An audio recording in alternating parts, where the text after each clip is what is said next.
ഹേമ കമ്മിറ്റിക്ക് മുൻപാകെ വന്ന മൊഴികളിന്മേലാണ് പ്രത്യേക അന്വേഷണ സംഘം സർക്കാർ രൂപീകരിച്ചത്. എന്നാൽ ഇങ്ങനെ ഒരു അന്വേഷണ സംഘം രൂപീകരിച്ചതിന് ശേഷം കേസുകൾ രജിസ്റ്റർ ചെയ്തെങ്കിലും കേസുകൾ രജിസ്റ്റർ ചെയ്തതിനു ശേഷം അതേ മൊഴികൾ അന്വേഷണ സംഘത്തോട് പറയുവാൻ ഈ മൊഴി ഹേമ കമ്മിറ്റിക്ക് മുന്നിൽ കൊടുത്തവർ വിസമ്മതിക്കുകയായിരുന്നു. അതിനാൽ തന്നെ കേസുകൾ അവസാനിപ്പിക്കുകയാണ്. ഇതാണ് ഈ ചർച്ചയ്ക്ക് ആധാരമായിട്ടുള്ളത്. അതോടൊപ്പം തന്നെ നടിമാർ തമ്മിൽ ഇക്കാര്യത്തിലുള്ള തർക്കം, നടി പാർവതി തിരുവോത്തും നടി മാല പാർവതിയുമാണ് തർക്കത്തിൽ ഏർപ്പെട്ടിരിക്കുന്നത്. നടി പാർവതി തിരുവോത്ത് സർക്കാരിനെതിരെയാണ് രംഗത്ത് വന്നത്. അവരുടെ അഭിപ്രായം എന്തുകൊണ്ട് 5.5 വർഷമായിട്ടും ഹേമ കമ്മിറ്റി റിപ്പോർട്ടിന്മേൽ നടപടി ഉണ്ടായിട്ടില്ല, അത് നീണ്ടുപോകുന്നു എന്നതാണ്. അതേസമയം മാല പാർവതി അതിനെ എതിർത്തുകൊണ്ട് ഇന്ന് ഫേസ്ബുക്കിൽ പോസ്റ്റ് ഇട്ടതോടുകൂടിയാണ് ഈ വിഷയം വലിയ രീതിയിൽ തർക്ക വിഷയമായി മാറിയിരിക്കുന്നത്. ശ്രീ ടി ബി മിനി, രണ്ടുപേരുടെയും അഭിപ്രായം താങ്കൾ ശ്രദ്ധിച്ചുവല്ലോ. ഇതിൽ ആരുടെ പക്ഷത്താണ് താങ്കൾ?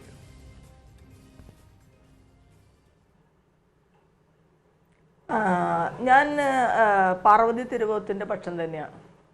കാരണം മാലാ പാർവതിയാണ് ഈ കേസിനെ ഇങ്ങനെ ഇല്ലാതാക്കുന്നതിന് ഏറ്റവും നിർണായകമായിട്ടുള്ള നീക്കം നടത്തിയത്.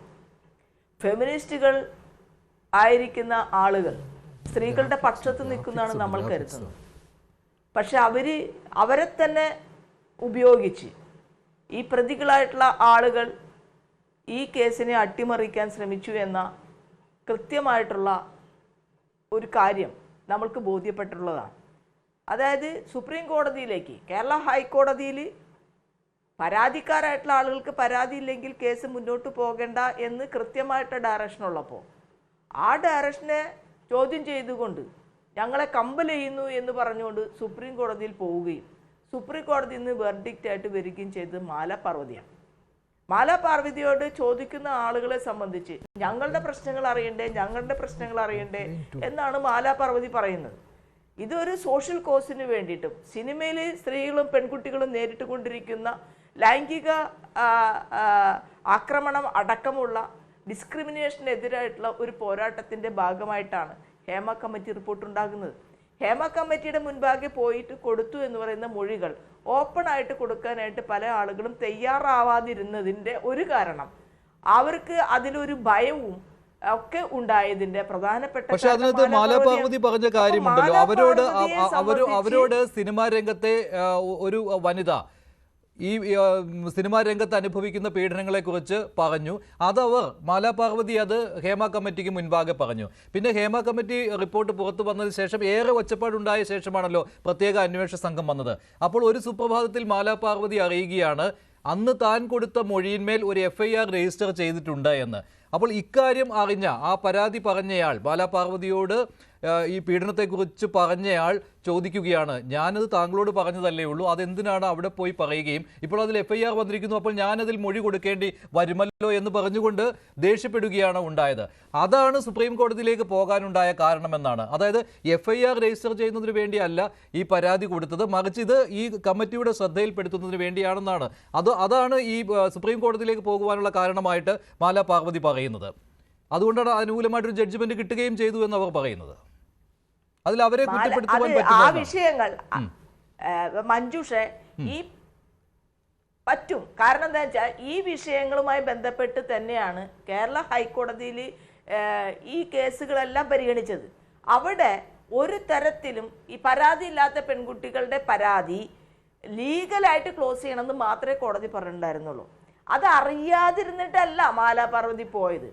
എൻ്റെ കൃത്യമായില്ല, ഞാൻ ഇതുവരെ മാലാ പാർവതിക്കെതിരായിട്ടൊന്നും പറഞ്ഞിട്ടില്ല. ഇപ്പോൾ പാർവതി തിരുവോത്ത് ഇതായിരുന്നു മഞ്ജുഷ് പറഞ്ഞ ഈ കാര്യമായിരുന്നു മാലാ പാർവതിക്ക് ജെനുവിനായിട്ടുണ്ടായിരുന്നതെങ്കിൽ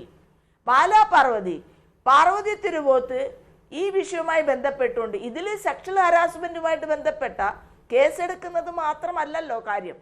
സ്ത്രീകൾ ബാത്റൂം ഉപയോഗിക്കുന്ന വിഷയങ്ങളായിട്ട് ബന്ധപ്പെട്ടുകൊണ്ടും ഒരു സെറ്റുകളുമായി ബന്ധപ്പെട്ട് ഐസികളില്ലാത്ത വിഷയമായിട്ട് ബന്ധപ്പെട്ടുകൊണ്ടും പലതരത്തിലുള്ള ഡിസ്ക്രിമിനേഷനെ കുറിച്ച് പരാതി പറഞ്ഞ ഒരു കമ്മിറ്റി റിപ്പോർട്ടാണത്.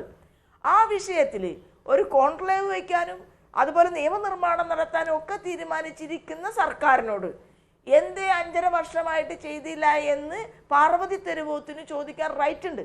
അവർ WCCയുടെ ഭാഗമാണ്.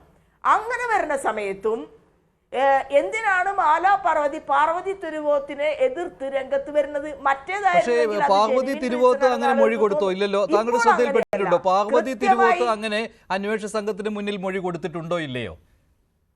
പാർവതി തിരുവോത്ത് മൊഴി കൊടുക്കുന്നതല്ലല്ലോ ഇത് പറയണത്. നിങ്ങൾ പറയുന്നത് സെക്ഷൽ ഹരാസ്മെന്റ് കാര്യം മാത്രമാണ്. പാർവതി തിരുവോത്ത് WCCയുടെ ഭാഗമായി നിൽക്കുകയും സിനിമാ മേഖലയിൽ നിൽക്കുകയും ചെയ്യുന്ന ഒരു സ്ത്രീ എന്ന നിലയിൽ എന്തുകൊണ്ട് സർക്കാരെ 5.5 വർഷമായിട്ട് നടപടി എടുത്തില്ല എന്ന് ചോദിക്കാൻ എനിക്കും തനിക്കുമുള്ള അവകാശം പാർവതി തിരുവോത്തിനില്ലേ? അതുമ്മ കയറി പിടിക്കേണ്ട കാര്യം മറ്റേ മാലാപാർവതിക്ക് എന്താണ്? മാലാപാർവതിക്ക് മറ്റേ കാര്യമായിരുന്നെങ്കിൽ നിങ്ങൾക്ക് ജെനുവിനാണെന്ന് തോന്നാം. പക്ഷേ അങ്ങനെയല്ല മാലാപാർവതി ഇപ്പോൾ പ്രവർത്തിക്കുന്നതെന്നും മാലാപാർവതി ഇത്തരത്തിൽ ചൂഷണം ചെയ്യുന്നവരുടെ ഒരു പക്ഷത്ത് നിന്ന് യഥാർത്ഥത്തിൽ ഈ സ്ത്രീകൾക്ക് കിട്ടേണ്ട യഥാർത്ഥ അവകാശങ്ങളെ ഇല്ലാതാക്കാൻ ശ്രമിക്കുന്നു എന്നുള്ള ഒരു തോന്നൽ നിരന്തരമായി ഉണ്ടാക്കിക്കൊണ്ടിരിക്കുകയാണ്. അതുമൂലം മാലാപാർവതിക്ക് നേട്ടങ്ങൾ ഉണ്ടായിട്ടുണ്ട് എന്നുള്ളത് തന്നെയാണല്ലോ ഇതിൽ നിന്ന് വ്യക്തമാകുന്നത്. അല്ലെങ്കിൽ ഒരു സ്ത്രീ അവരുടെ ജനാധിപത്യം ഈ കേരളത്തിലെയും ഏത് സ്ത്രീക്ക് അത് ചോദിക്കാം. സിനിമാ രംഗത്ത് നിൽക്കുന്ന സ്ത്രീ ആയതുകൊണ്ട് പ്രത്യേകിച്ചും ചോദിക്കാം. എന്തുകൊണ്ട് സർക്കാരിനോടാ ചോദിച്ചേ? മാലാപാർവതിയോടല്ലോ ചോദിച്ചേ? സർക്കാർ 5.5 വർഷമായില്ലേ? ഇനിയിപ്പോ 1 വർഷം കഴിയുമ്പോൾ ഈ സർക്കാർ തീരാൻ പോവാ. എന്തുകൊണ്ട്? എന്നെ പോലൊരാള്, ഞാൻ LDF ആണെന്ന് എല്ലാവർക്കും അറിയാം.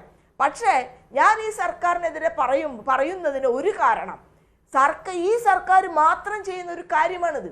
LDF സർക്കാർ അല്ലാതെ വേറൊരു സർക്കാരിൽ നിന്ന് ഈ സ്ത്രീകൾ ആരും തന്നെ, ഞാനടക്കമുള്ളവർ ഇത് പ്രതീക്ഷിക്കുന്നില്ല. ആ സർക്കാർ ഇക്കാലം എത്രയായിട്ടും ആ റിപ്പോർട്ടുമിൽ എന്തെങ്കിലും ചെയ്യാൻ താല്പര്യമുണ്ടെങ്കിൽ അതൊന്നും ചെയ്യുന്നില്ല എന്നുള്ളതാണ്. അതിനാണ് ഞങ്ങൾക്ക് എല്ലാവർക്കും പ്രതിഷേധമുള്ളത്. അല്ലാതെ സെക്ഷൽ ഹാരാസ്മെന്റിൽ കേസുമായിട്ട് മുന്നോട്ട് പോകണമെങ്കിൽ തീർച്ചയായിട്ടും ആ വാദിയുടെ അല്ലെങ്കിൽ ഇൻജുവേർഡിന്റെ മൊഴി വേണം. അവർ കൺസിസ്റ്റന്റ് ആയിട്ട് നിൽക്കണം. അവർക്ക് താല്പര്യമില്ലെങ്കിൽ മുന്നോട്ട് പോകാൻ കഴിയില്ല. ഞങ്ങൾ പറയുന്നത് ഇനിയെങ്കിലും പെൺകുട്ടികൾക്ക് കഴിഞ്ഞത് ഇനി ഇവർക്ക് താല്പര്യമില്ലെങ്കിൽ മുന്നോട്ട് പോണ്ട. പക്ഷേ ഇനിയെങ്കിലും പെൺകുട്ടികൾക്ക് അവിടെ സുരക്ഷിതമായ രീതിയിൽ പ്രൗഡായിട്ട് അവിടെ ജോലി ചെയ്യാൻ പറ്റുന്ന ഒരു സാഹചര്യം ഉണ്ടാകണം. അതിന് പോലും തടസ്സമുണ്ടാക്കുന്ന രീതിയിലാണ് മാലാപാർവതിയുടെ ഇപ്പോഴത്തെ ഫേസ്ബുക്ക്. ശരി, അപ്പോൾ നടി രഞ്ജിനി കൂടിയുണ്ട്. നടി രഞ്ജിനി, ഇക്കാര്യത്തിൽ TB മിനിയുടെ അഭിപ്രായത്തോട് താങ്കൾ യോജിക്കുന്നുണ്ടോ?